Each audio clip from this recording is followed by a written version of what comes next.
Magandang umaga, narito ang update ukol sa maging lagay ng ating panahon.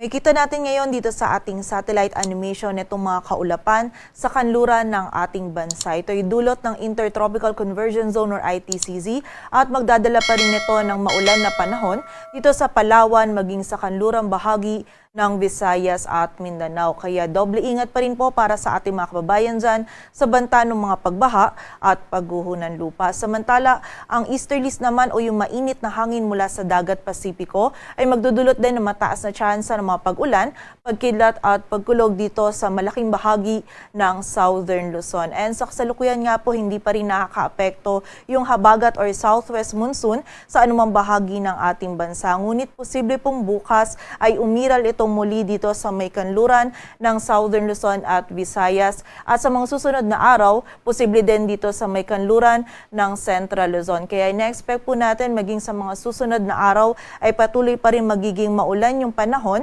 dito sa may kanluran ng Southern Luzon at Visayas. And sa kasalukuyan ay wala po tayong minomonitor na bagyo or low pressure area na maaaring makaapekto dito sa ating bansa.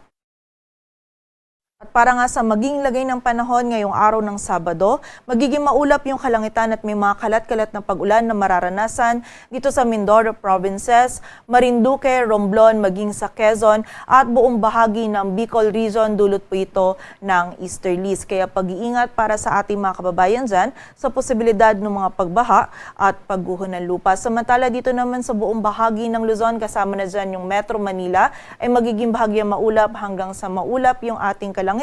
Mataas po yung tsansa ng mga biglaang pag-ulan, pagkilat at pagkulog na dulot pa rin ng easterlies. Kaya kapag po tayo ay lalabas, huwag natin kalilimutan yung pananggalang natin dito sa mga pag-ulan na ito.